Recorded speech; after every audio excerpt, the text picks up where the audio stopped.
Aleluia. A paz do Senhor Jesus, amém? Glória a Deus. Você que trouxe sua Bíblia, você pode abrir ela comigo no Evangelho de Lucas, capítulo 8. Nessa tarde eu quero falar com todas as pessoas que estão aqui sobre a menina. Eu vou pregar sobre a menina, porque a menina é a igreja do Senhor Jesus Cristo na terra. Toda vez que a Bíblia Sagrada se citar a menina, o Senhor Deus está falando conosco sobre a igreja, sobre a noiva do Cordeiro na terra. Evangelho de Lucas, capítulo 8, versículo 40 diz assim: E aconteceu que quando voltou Jesus, a multidão o recebeu, porque todos o estavam esperando. E eis que chegou um varão de nome Jairo, que era príncipe da sinagoga, e prostrando-se aos pés de Jesus, rogava-lhe que entrasse em sua casa, porque tinha uma filha única, quase de 12 anos, que estava à morte. E indo ele, apertava a multidão. E uma mulher que tinha um fluxo de sangue havia 12 anos, e gastara com os médicos todos os haveres, e por nenhum pudera ser curada. Chegando por detrás dele, tomou na orla da sua veste, e logo estancou o fluxo de sangue. E disse Jesus: Quem é que me tocou? E negando todos, disse Pedro e os que estavam com ele: Mestre, a multidão te aperta e te oprime, e dizes: Quem que me tocou? E disse Jesus: Alguém me tocou, porque bem sei que de mim saiu virtude. Então, vendo a mulher que não podia ocultar-se, aproximou-se tremendo e prostrando-se ante ele, declarou-lhe diante de todo o povo a causa por que lhe havia tocado e como logo sarara. Ele lhe disse: Tem bom ânimo, filha, tua fé te salvou, vai em paz. Estando ele ainda falando, chegou uma da casa do príncipe da sinagoga, dizendo: A tua filha já está morta, não incomodes o mestre. Jesus, porém, ouvindo e respondendo-lhe, dizendo: Não temas, crê somente e será salvo. Entrando em casa, a ninguém deixou entrar, senão a Pedro, Tiago, João, ao pai e à mãe da menina. E todos choravam e pranteavam, e ele disse: Não choreis, não está morta, mas dorme. Riam-se dele, sabendo que estava morta. Mas ele, pegando-lhe na mão, chamou, dizendo: Levanta-te, menina. E o espírito voltou. E ela se levantou, e Jesus mandou que lhe dessem de comer. E seus pais ficaram maravilhados, e ele lhes mandou que a ninguém dissessem o que havia sucedido. Você pode tomar o seu assento? Aleluia. Louvado seja Deus. Eu quero pregar sobre a igreja do Senhor Jesus.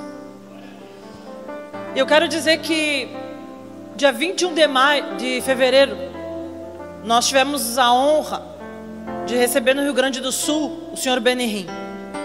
O Sr. Benihim é um profeta de Deus.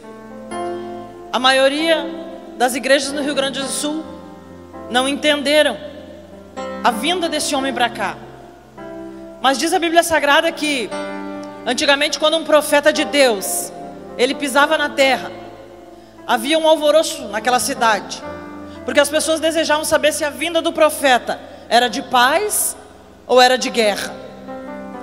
Nessa tarde eu quero dizer para você que eu não estou aqui como pregadora, até porque a Bíblia não diz que o Senhor Jesus Ele mandou que fôssemos pregadores ou conferencistas. Ele mandou que nós fôssemos testemunhas. Jesus mandou que fôssemos testemunhas. E para eu e você sermos testemunha, nós temos que viver aquilo que nós pregamos. Se você puder prestar atenção naquilo que eu estou falando, o que eu estou falando pode mudar a sua vida, porque isso pode mudar a vida de qualquer ministério. Antigamente, quando um profeta chegava numa cidade, a cidade gostaria de saber se a vinda do profeta era de paz ou era de guerra. E eu me coloco hoje à disposição do Espírito Santo como profeta e como testemunha. Quando o profeta, o pastor Benihim esteve no sul, eu sei que ele esteve em outros estados, mas isso não é isso que eu quero falar. Eu quero falar sobre o sul, porque no meu íntimo eu sabia que Deus ia fazer alguma coisa com o sul. E realmente Deus fez algo com a vinda desse homem para cá. Porque naquele dia eu tive uma visão sobre a catraca de Ezequiel 1 e Ezequiel 10. Eu queria pregar sobre isso hoje aqui, mas o Espírito Santo não me autorizou. Eu queria pregar sobre tronos, porque existe uma palavra poderosa na Bíblia Sagrada sobre tronos. Não sobre reino, sobre tronos. Mas também o Espírito Santo não me autorizou. E eu vou pregar sobre a menina, porque foi isso que Deus mandou que falássemos nessa tarde. A vinda do pastor Benihim para cá trouxe para o Rio Grande do Sul uma mudança de tempos. Porque lá no livro do profeta Daniel diz assim que Deus é um Deus que estabelece reis e destitui reis. É um Deus que muda os tempos, muda as estações. É Ele quem estabelece e é Ele quem destitui. E eu quero dizer para você, se você não está ligado no movimento do céu, porque eu acho interessante que a igreja do Senhor Jesus nos últimos dias, ela está ligada em todos os movimentos da terra, mas ela não fica mais ligada no movimento do céu. E Deus falou uma coisa comigo muito grave, que Deus quer que um levita, um adorador na terra, um adorador na terra, pare de fazer o que esteja fazendo, para ouvir o som que está saindo do céu. Porque Deus não quer mais que os brasileiros copiem louvores que são cantados nos Estados Unidos, porque a promessa de Deus já passou dos Estados Unidos. Deus quer que um brasileiro se ergue em santidade, em oração, em jejum, em quebrantamento, que largue tudo que está fazendo para buscar Deus, para que Deus dê um louvor acerca daquilo que o céu está proclamando. E eu não sei quanto a você, aonde você está ligado. Hoje de manhã, enquanto eu me arrumava para descer, eu falava assim: Senhor, antigamente havia dentro da igreja uma corrida, havia dentro da igreja um quebrantamento, havia dentro da igreja um desejo de morar no céu. Hoje em dia existem muitos desejos dentro da igreja, mas o menor de todos é morar no céu. Essa tarde eu não sei qual corrida você está correndo, mas eu vou dizer para você qual eu estou correndo. Eu estou correndo uma corrida para morar no céu. E se você está correndo qualquer outra corrida, eu quero dizer que você está perdendo seu tempo. Eu glorifico a Deus porque essa pregação está sendo ouvida em outro lugar. Você está perdendo seu tempo. Pastor, e o que Ezequiel 1, Ezequiel 10 tem a ver com Lucas capítulo 8? O que tem a ver com essa menina? Eu vou explicar para você. Por onde eu tenho ido pregar há meses, eu tenho declarado a mesma palavra. O tempo de Deus mudou sobre a igreja do Brasil. Onde eu tenho ido, eu tenho pregado isso. O tempo de Deus mudou sobre a igreja no Brasil. O sistema babilônico caiu por terra. Onde eu tenho ido, eu tenho falado isso. E eu tenho declarado que esse sistema de domínio e manipulação caiu por terra. Qual é o sistema que está funcionando agora, pastora? Um sistema de paternidade. Porque diz a Bíblia Sagrada no livro do profeta Malaquias, que antes daquele dia grande e terrível, viria um e endireitaria o caminho dos filhos aos pais e dos pais aos filhos. Esse aqui é um tempo de paternidade. O tempo que a igreja do Senhor Jesus Cristo entrou, dia 21 de fevereiro, é um tempo de paternidade. A catraca de Deus, a catraca de Ezequiel 1, a catraca de Ezequiel 10 girou sobre o Brasil. E aqui a Bíblia Sagrada é muito interessante. É muito interessante a Bíblia Sagrada. Aleluia. Porque a Bíblia fala sobre uma menina, a filha de um chefe de uma sinagoga, chamada o chefe se chamava Jairo. A Bíblia não fala o nome da menina, porque o nome da igreja não importa. O nome de nenhuma igreja importa. Escute bem o que eu vou dizer para você. Outro dia eu estava deitado numa maca de hospital, e o Espírito Santo perguntou para mim: Paula, como é o nome da igreja do Benihim? Não faço ideia, falei para Deus. Estava louca de dor. E Deus falou: como é que é o nome da igreja do Mike Murdock? Também não sei. E Deus perguntou para mim: como é o nome da igreja de Maëlys Monro? Eu falei: não sei. E Deus falou assim para mim: eu não faço promessa para placa de igreja, eu faço promessa para pessoas. O meu compromisso é com pessoas. O meu compromisso não é com placa denominacional. Você vê aqui que o nome da menina não aparece nesse texto, mas aparece o nome do pai da menina. E o nome do pai da menina é Jairo. Diz a Bíblia que a menina estava muito doente. E a igreja no Brasil, ela está muito doente. Algumas pessoas já acreditam que a igreja no Brasil morreu. E eu venho aqui nessa tarde dizer para você, como profeta de Deus, que ela não morreu, mas ela está dormindo. Vou repetir, porque eu acho que você não entendeu.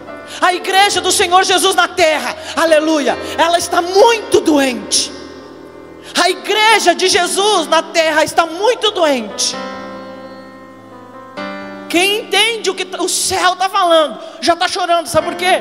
Porque tem pessoas que entendem o que eu estou falando aqui.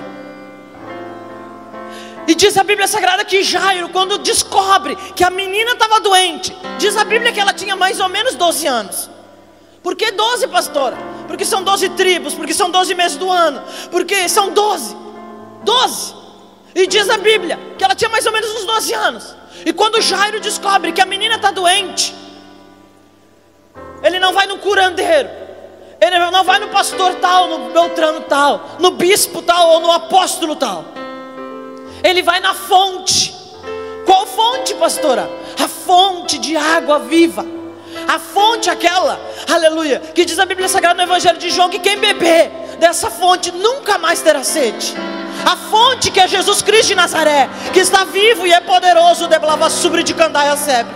A fonte Shedabaia sobre de candaia sempre, que eu e você não queremos mais beber, porque ir até nessa fonte requer humilhação, quebrantamento, requer que eu e você desçamos de onde nós nos colocamos, porque eu e você nós nos colocamos em pedestais, em lugares altos, e para beber dessa fonte nós temos que descer. Mas a fonte continua sendo Jesus. A fonte não é nenhum bispo, a fonte não é nenhum apóstolo, a fonte é Jesus Cristo de Nazaré. E diz que esse homem, com entendimento, porque esse homem tem meu respeito, ele não procura outra pessoa, mas ele procura Jesus. E ele fala para Jesus: olha, minha filha está doente, eu preciso que você faça alguma coisa. Quantos de nós, muitas vezes, em vez de orar e dizer: olha Deus, a igreja que eu congrego está doente, a igreja que eu congrego está morta, a igreja que eu congrego ninguém mais fala língua, não tem mais milagre, não tem mais profecia. Quantos de nós, em vez de ir aos pés de Jesus falar isso, nós vamos na casa do irmão e dizemos assim: olha, meu pastor está em pecado, porque a igreja está uma geladeira. Nessa tarde eu venho como profeta de confrontar você e dizer para você que se a sua igreja não está boa, você precisa conhecer o dono da igreja nessa tarde, e ele pode mudar a história de qualquer igreja. Porque os dias maus nem começaram ainda, a apostasia nem começou ainda, e já tem igreja gelada. E a Bíblia diz que esse homem vai ao Senhor Jesus e fala: olha, minha filha está doente. Jesus fala para ele: ok, vou lá. Sabe por quê? Porque se tem alguém doente, Jesus vem. Você perdeu a oportunidade de glorificar. Se a sua igreja está doente, é aí que Jesus vai realmente na sua igreja. Se a sua igreja está doente, é aí mesmo que Deus tem prazer em visitar a sua igreja, porque o Senhor Jesus disse que Ele veio para os doentes. No meio do caminho Jesus para fazer um milagrezinho. Um milagre que qualquer pastor faz, um milagre que qualquer conferencista faz, qualquer profeta faz. Ele parou para curar uma mulher que estava enferma há muitos anos. Por quê, pastora? Porque não tinha profeta para curar ela, não tinha apóstolo para curar ela, não tinha. Jesus para no caminho para fazer um milagre, e Jesus segue com Jairo. Quando chega a multidão, porque a multidão é um problema. Alguns pastores buscam a multidão, mas nessa tarde eu quero dizer para você: a multidão, ela é um problema muitas vezes. Porque a multidão chega para Jairo e fala assim: não incomoda o homem, não precisa, ela já está morta, deixa morta mesmo, vamos enterrar. Talvez você não entendeu, mas nessa tarde eu estou dizendo para você: você que busca a multidão, em vez de buscar o dono da igreja, eu quero dizer que a multidão muitas vezes vai dizer para você: não incomoda o mestre, deixa ele fora da igreja. Mas você decide se você quer Jesus dentro ou fora. Olha, eu escutei um aleluia. Você escolhe se você quer Jesus dentro ou fora. Pastora, tu veio num congresso para pregar sobre Jesus? Sim, porque não se prega mais sobre Jesus. E Jesus olha para Jairo e dá uma chave espiritual, porque Jesus nos dá chaves espirituais. E Jesus diz para Jairo assim: não ouve a multidão, não escuta a multidão, crê somente em mim e tu vai ver a minha glória. Você perdeu a oportunidade de novo. Jesus Cristo de Nazaré, não é o João da Quitanda. Ele fala assim para Jairo: não escuta a multidão, crê somente em mim e tu vai ver a minha glória. Então Jesus chega, aleluia. Jesus chega na casa de Jairo. Nessa tarde eu quero profetizar que Jesus Cristo de Nazaré, o dono da igreja, Ele vai chegar em algumas igrejas. Algumas igrejas que estão aqui, algumas igrejas de pastores que querem Ele mais do que ouro e mais do que prata. Algumas igrejas que querem o avivamento, não esse avivamento que pregam por aí, um avivamento de grito, pulo e rodopio, um avivamento de arrependimento, de cura, de restauração, aleluia, de quebrantamento, de humilhação, um avivamento de choro, de lágrimas, um avivamento de cura. Presta atenção, porque eu abro um parênteses para dizer: o meu Jesus, o Jesus que eu conheço, Ele não cura por fora e deixa dentro tudo podre. Ele cura de dentro para fora. E não importa quanto tempo isso demore, porque Deus, aleluia, Ele é o dono do tempo. Eu acho interessante que algumas pessoas dizem assim: Deus, eu vou orar por tal coisa e até tal dia o Senhor tem que fazer. Deus não é empregado de ninguém. Não é o tempo de Deus que tem que mudar por você, você que tem que mudar conforme o tempo de Deus. Não é Deus que tem que ajustar o tempo para você, você que tem que se ajustar ao tempo de Deus. Vou repetir: ou a igreja no Brasil se ajusta ao tempo de Deus, ou a promessa vai passar. E sabe para onde que vai passar? Para a África. Porque lá na África se presta culto de louvor e adoração a Deus de 10 horas de duração. Aqui no Brasil nós prestamos culto de 1h30, e quando deu 1h30 tem que encerrar. Ou a igreja do Senhor Jesus acorda, ou a promessa vai passar do Brasil. Tu tá louca, pastora? Tu quer isso? Não, eu não quero. Mas para isso não adianta nós esperarmos que a África mude. Eu e você temos que mudar. É muito fácil assumir púlpitos de igreja e pregar sobre mudança, mas a tua vida continua uma porcaria. E eu não estou nem falando de a tua vida financeira, eu estou falando da tua vida com Deus. A tua vida financeira não interessa, a tua vida familiar também não me interessa. Tu tá louca, pastora? Não, eu aprendi uma coisa com Deus: se eu tiver intimidade com Ele, se Ele for o centro da minha vida, se Ele for tudo que eu tenho, tudo que eu preciso, tudo que eu quero, todo o resto Ele acrescenta. Todo o resto Ele acrescenta. Shedabaia sobre de Candaia Sebe. Todo o resto Ele acrescenta. O problema é que as pessoas inverteram as coisas. Primeiro elas buscam dinheiro, para depois querer buscar Deus. Você sabia que Jesus tinha um círculo íntimo de amizade? Um círculo íntimo de amizade particular e um círculo íntimo de amizade ministerial. O círculo íntimo de amizade ministerial era Pedro, Tiago e João. Mas o círculo íntimo de amizade particular de Jesus era Lázaro, Marta e Maria. Eu tenho para mim que uma vez eu li um negócio que eu fiquei doida, mais do que o normal. Eu li que Jesus amava ir a Betânia, e eu perguntei para Deus: como assim? O que tinha lá em Betânia? O Espírito Santo falou para mim: lá ele tinha amigos, amigos de verdade, amigos que não pediam para Jesus: faz um milagre para mim que eu estou precisando, você pode multiplicar aqui os pães para mim, você pode curar. Não, amigo de verdade. Eu tenho para mim que quando Jesus chegava lá, eles faziam a comida que ele gostava, lavava os pés dele, porque os pés dele estavam sujos da caminhada, cansado. Eu tenho para mim que lá ele podia ser ele, só ele. Ele não precisava ser o Messias, ele não precisava ser o Cristo, ele podia ser ele, Jesus. Não estou entendendo, pastor. Tem muitas pessoas que na igreja são o pastor, em casa não pode ser nada, porque não tem liberdade, não tem amigo, não tem com quem conversar. Graças a Deus o pastor Wagner tem. E é só por isso que ele tem isso aqui, porque ele tem pessoas com quem ele pode contar, de verdade. Pastor, eu não estou entendendo a tua pregação. Espera.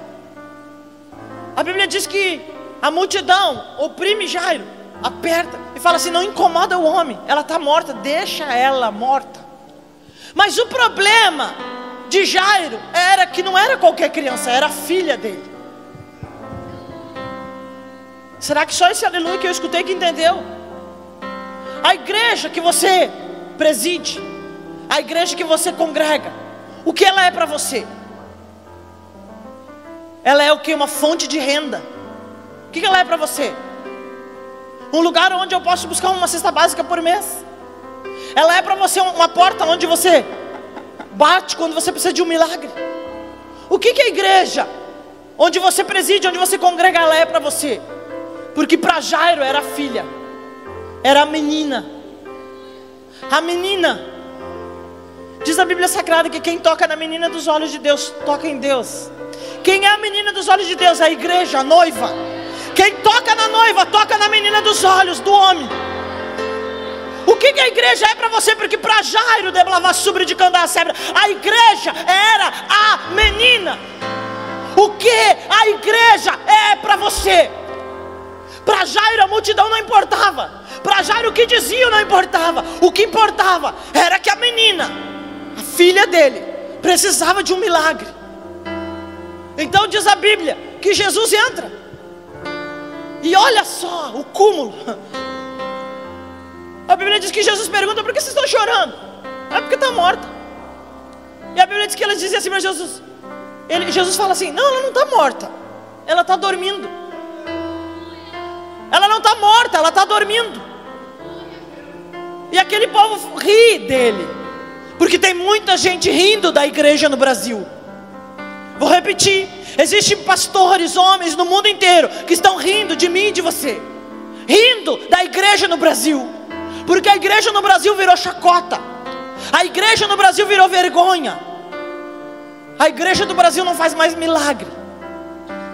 A igreja no Brasil se fala muito de dinheiro. Tem muita gente rindo da igreja no Brasil. Mas diz a Bíblia Sagrada, aleluia, e eu encerro aqui. Diz a Bíblia Sagrada que Jesus entra no quarto da menina. O que é isso, pastora? O quarto representa intimidade. O quarto representa intimidade. Eu tenho certeza que não é qualquer pessoa que entra no quarto de vocês dois, né, pastor? Só quem tem intimidade. Jesus está querendo entrar no quarto da igreja. Jesus está querendo entrar na intimidade da igreja. Jesus quer curar a igreja de dentro para fora. Jesus está querendo entrar na intimidade da igreja. Diz a Bíblia que Jesus entra no quarto da menina. E ele não deixa qualquer um entrar. Porque não é qualquer um que tem intimidade com Deus. Não é qualquer um que recebe Jesus no quarto. Pastor, eu oro no meu quarto. Para qual Jesus você ora? Outro dia eu fui pregar numa igreja. E eles cantaram aquele louvor antigo da harpa, que fala... Foi a mensagem da cruz: até morrer eu vou proclamar. E eu estava sentado esperando para pregar. E quando eu peguei o microfone eu perguntei: qual é a mensagem da cruz que você prega? De um Jesus morto na cruz? Ou de um Jesus vivo e ressuscitado, ressurreto, bendito, exaltado? Qual Jesus que você prega? Qual Jesus você conhece? Porque tem gente dentro da igreja que conhece aquele Jesus crucificado, um Jesus morto, um Jesus que não faz mais milagre. Qual Jesus você conhece? Qual Jesus você ora? A qual Jesus você se dirige? Lá na intimidade do seu quarto. Porque eu me dirijo a um Deus vivo, a um Jesus ressurreto, a um Jesus que venceu a morte, o inferno, aleluia, venceu os demônios. A um Jesus de Blavassubra de Candacebre, que diz a Bíblia Sagrada que ele disse: onde está, ó morte, a tua vitória? Onde está, inferno, teus aguilhões? Onde? Qual Jesus você conhece? Você fica aí lutando com o demônio, e você fica ainda dizendo dentro da igreja: estou numa luta e não estou conseguindo vencer. Qual Jesus que você conhece? Porque se você conhece um Jesus ressurreto, todas as lutas você já venceu. Você entra em... pastor, tu não tem luta? Tenho. Mas uma coisa eu vou dizer para você: cada vez que eu entrar numa luta eu falar assim: demônio, espera até o final dessa conversa, porque eu conheço o Jesus que eu sirvo. Qual Jesus você conhece? Aleluia. Blavassubra de Candacebre. Jesus deixa entrar no quarto quem, pastora? Jesus só deixa entrar no quarto o pai e a mãe da menina. Quem é o pai e a mãe da menina? O pastor e a pastora da igreja. Vou abrir um parênteses aqui, para todas as pessoas que têm a esposa de pastor como mais uma. a esposa do teu pastor não é mais uma. A maioria das esposas dos pastores trabalham na igreja mais do que o pastor, porque trabalham em vários departamentos, trabalham com as crianças, trabalham com as mulheres, trabalham na limpeza. Não são reconhecidas, não recebem salário, não tem honra, ninguém se lembra dela no dia do pastor. Louvado seja Deus que Deus está mudando essa catraca também. Eu acho que você não entendeu. Você fala isso porque é mulher, pastora. Não, eu falo isso porque eu vou nas igrejas e eu chego lá e vejo o pastor bonitinho, arrumado, e eu vejo muitas das vezes a mulher do pastor lá. A mulher que limpa o banheiro está melhor que ela, porque ela está acabada de cansada, acabada de ser maltratada, acabada de ser desprezada, acabada. Vou dizer uma coisa para você: se você não enxerga a mulher do pastor, o meu Jesus enxerga. Graças a Deus ele enxerga. Aleluia. E a Bíblia diz que Jesus manda entrar Pedro, Tiago e João, só o círculo íntimo. Pastor, e os outros 9? Eu não sei onde é que estavam, mas ali dentro não estavam. Jesus tinha 12 discípulos, só entrou com ele 3. Aonde que estavam os outros 9? Não interessa. Tem gente que não vai ver milagre na tua vida. Tem gente que não tem o direito de entrar no quarto da intimidade para ver milagre. Tem gente que não tem o direito de ficar sabendo aquilo que Deus está fazendo. Quando olhar vai dizer assim: meu Deus, o que aconteceu? Mas não estava aqui onde? Estava. Você perdeu de pegar porque eu liberei uma palavra profética. Aleluia. Tem muita gente que não merece estar com você no quarto da intimidade. Tem muita gente que não merece, aleluia, nem sequer. Se você perguntar para alguém aqui como eu oro, eles vão dizer para mim: não sei. Porque eu não tenho que orar na frente de ninguém, eu tenho um altar secreto. Você sabe o que representa o jardim lá de Gênesis? O jardim de Gênesis ainda existe, porque Deus criou o jardim de presente para o homem. O homem pecou, foi tirado de lá, mas o jardim ainda existe. E o que representa o jardim na minha vida espiritual? É o meu lugar secreto, o lugar onde eu posso fazer qualquer coisa, o lugar onde eu posso comer de qualquer árvore, o lugar onde eu tenho sustento para a minha vida, para a minha alma, o lugar secreto que é só meu e do meu Senhor, o lugar onde Ele vem todo dia, na viração do dia, falar comigo, um lugar. E se você não tem o jardim, se você não tem um lugar onde Deus vem todo dia falar com você, você está desviado. Está louca, pastora? Não.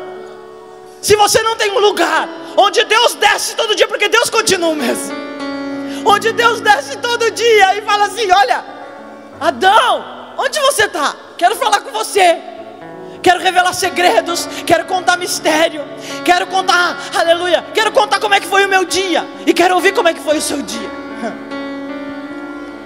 Diz a Bíblia que entrou no quarto o pai e a mãe da menina, Jesus, Tiago, Pedro e João.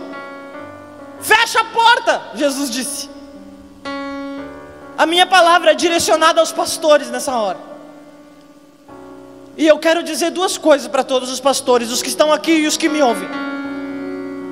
Fecha as portas, fecha as brechas, todas as brechas. Paga as tuas contas, para com o adultério, para com a mentira, para com a prostituição, limpa o teu altar.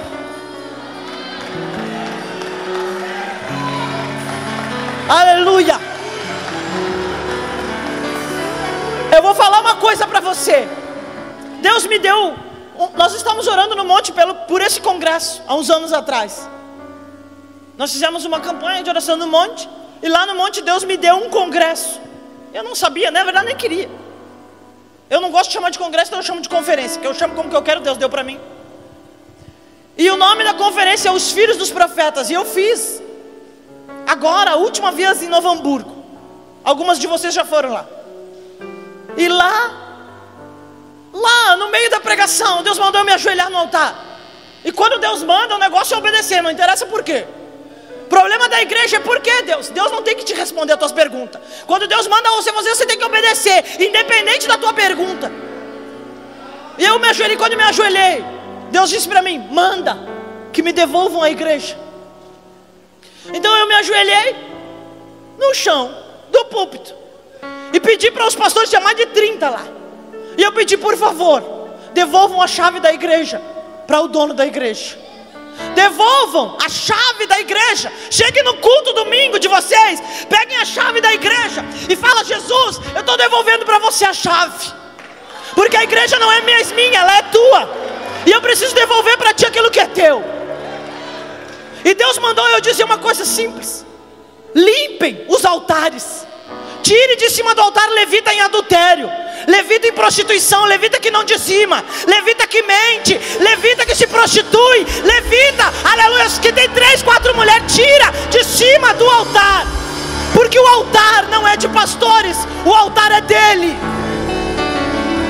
E nessa tarde eu estou autorizada pelo céu a profetizar e a dizer para você: limpe o altar da tua igreja, antes que venha o dono da igreja e limpe, porque ele há de vir e ele vai limpar.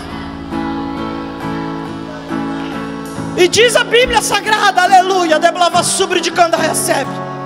Diz a Bíblia Sagrada, Shedabanha sobre de Candaia Sebe, que Jairo fecha a porta, porque quem tem que fechar a porta é o pai da igreja, é o pastor, é o pai que gera e que ministra e que cria e que, meu Deus, gera paternidade.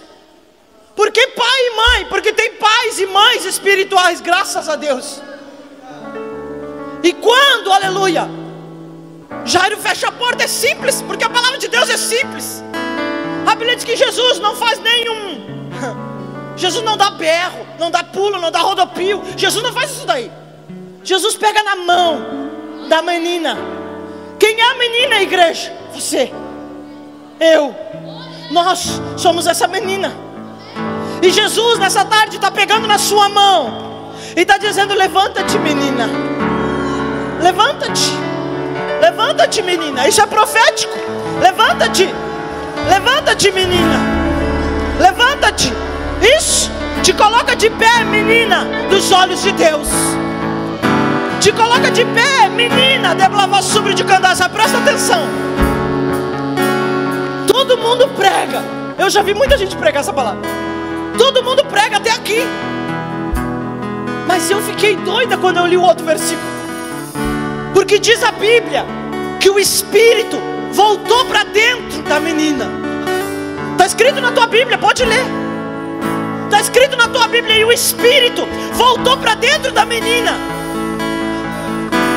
Qual o Espírito, pastor? Eu vou te explicar. No livro do profeta Isaías, quando o profeta profetiza sobre a vinda do Senhor Jesus, ele fala sobre os 7 Espíritos de Deus. Você sabia que Deus tem 7 Espíritos? 7. Está na Bíblia. O problema é que nós não lemos a Bíblia. Está na Bíblia. Isaías. Porque Adão, lá no jardim, ele tinha sobre ele os 7 Espíritos. Pastor, e por que eu preciso dos 7 Espíritos? Eu vou te explicar. Porque faz mais de ano que eu estou falando que Deus quer colocar pessoas temente a eles, pessoas cheias do Espírito Santo no comando, no governo, em todas as áreas do governo. Todas as áreas do governo, na saúde, na política, na economia, na justiça, na polícia. Deus quer colocar um comando crente. Alguém que ele diga assim: está vendo aquela mulher é minha? Não entendi, pastora. Não lembra o que Deus disse acerca de Jó? Está vendo aí, meu filho Jó? Está vendo? Meu. Você não entendeu. Você não entendeu. Deus quer colocar eu e você como comando, cabeça e não cauda. Só que Deus não pode fazer isso ainda, porque Deus não defende essa religião. Deus está querendo dizer: Ele é meu. E ser de Deus é diferente de ser crente e ser evangélico. Ser de Deus é totalmente submisso a Ele, totalmente entregue a Ele, totalmente. Deus quer colocar pessoas no governo. Deus quer restituir para a igreja os 7 Espíritos de Deus. Como, pastora, que isso acontece? Eu preguei sobre isso. No 6º Filho dos Profetas, eu preguei sobre os 7 Espíritos de Deus. Sabe quando nós teremos os 7 Espíritos de Deus? Quando nós deixarmos Jesus entrar de novo. Pastor, eu tenho Jesus. Então por que você não tem os 7 Espíritos? porque você não deixou Jesus entrar. Nessa tarde eu quero pedir para você: deixa Jesus entrar na sua vida. Pastora, tu está falando uma linguagem que eu não entendo. Sim, eu sei, mas essa é a linguagem do céu. Jesus precisa entrar dentro de você de novo. E quando Jesus entrar dentro de você de novo, aí os 7 Espíritos de Deus vão voltar para dentro de você. E aí Deus vai poder botar você no comando de alguma coisa. Você já imaginou um homem, uma mulher de Deus, aleluia, cheia do Espírito Santo, no comando de toda a comunicação no Brasil? Ah, o programa tal vai ao ar, tem que passar pela fulana. Você não entendeu, né? O programa tal tem que ir ao ar, vai ter que passar pela ciclana, senão não vai ao ar. Tem uma lei. Você não entendeu? Os teus filhos não estariam vendo essa porcaria que estão vendo na televisão. Por isso que Deus quer colocar alguém como líder, como cabeça nos meios de comunicação. Mas como Deus vai colocar alguém como líder no meio de comunicação? Quando essa pessoa for cheia dos 7 Espíritos de Deus.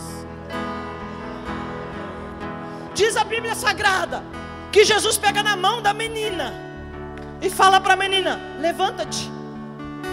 Nessa tarde eu venho como profeta de Deus dizer para você: te levanta, te posiciona, aleluia. Você tem que pegar, você tem que tomar posse das palavras que Deus tem na tua vida profética, por um motivo muito simples. Lá em Eclesiastes capítulo 3 diz assim: existe o tempo de plantar e o tempo de arrancar o que foi plantado. Como assim, pastora? Vou explicar, vou me ajoelhar de novo. Olha que eu nem podia me ajoelhar. Sabe como é que é arrancar? Não é você ficar assim de pé, todo bonito, todo maquiado, esperando as colheitas cair do céu.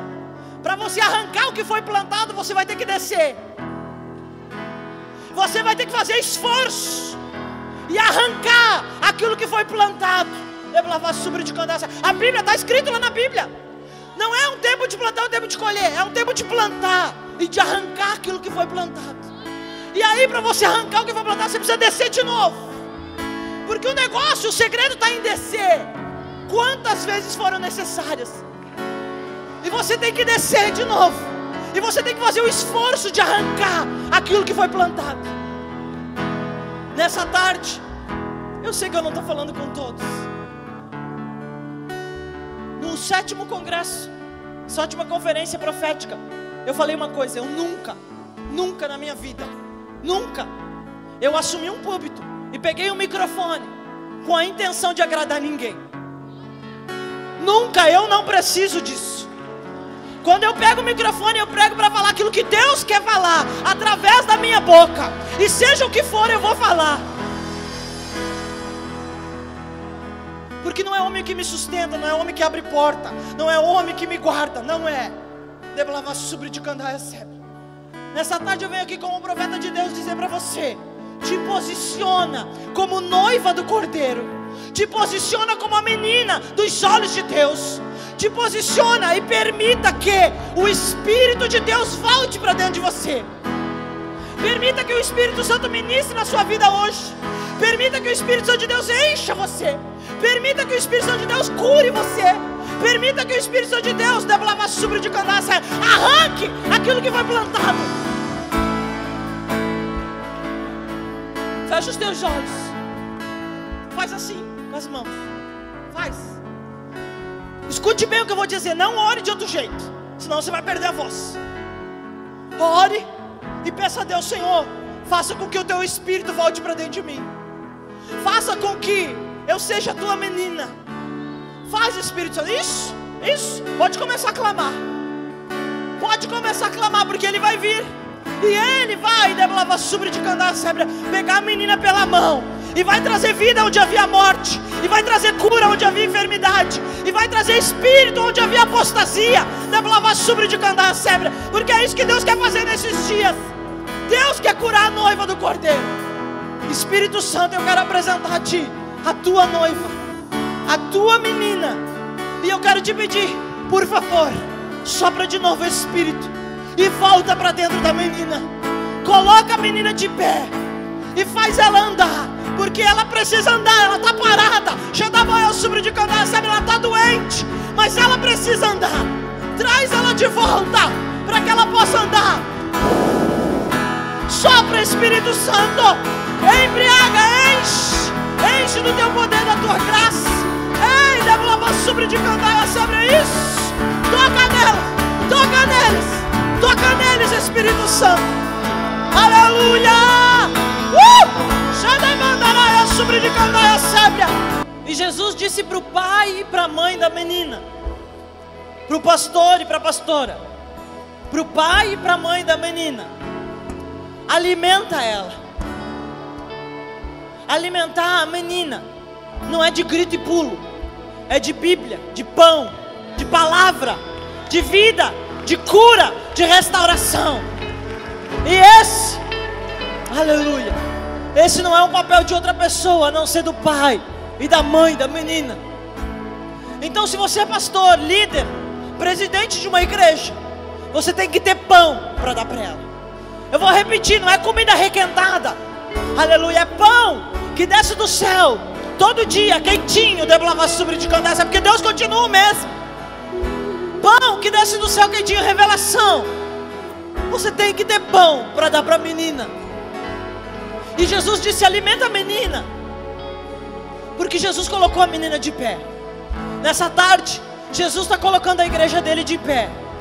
E a igreja, agora, depende da igreja permanecer. E com toda a humildade que Deus me deu, eu quero te pedir uma coisa: volte a orar no monte. Volte a fazer campanha de oração. Volte a fazer campanha de jejum. Volte a orar no monte. Porque tem algumas pessoas que oram no monte, até Deus erguer, e depois esquece. E aí que você precisa orar. Volte a orar no monte, volte a fazer jejum. Coloca a tua igreja de jejum e de oração, em vez de colocar a tua igreja em movimento. Volte a amar o pobre, o necessitado. Volte a fazer aquilo que você fazia lá no começo. Volte, porque o Espírito está voltando para dentro da igreja. Eu vou repetir, o Espírito está voltando para dentro da menina. Aleluia. Você pode aplaudir a Ele.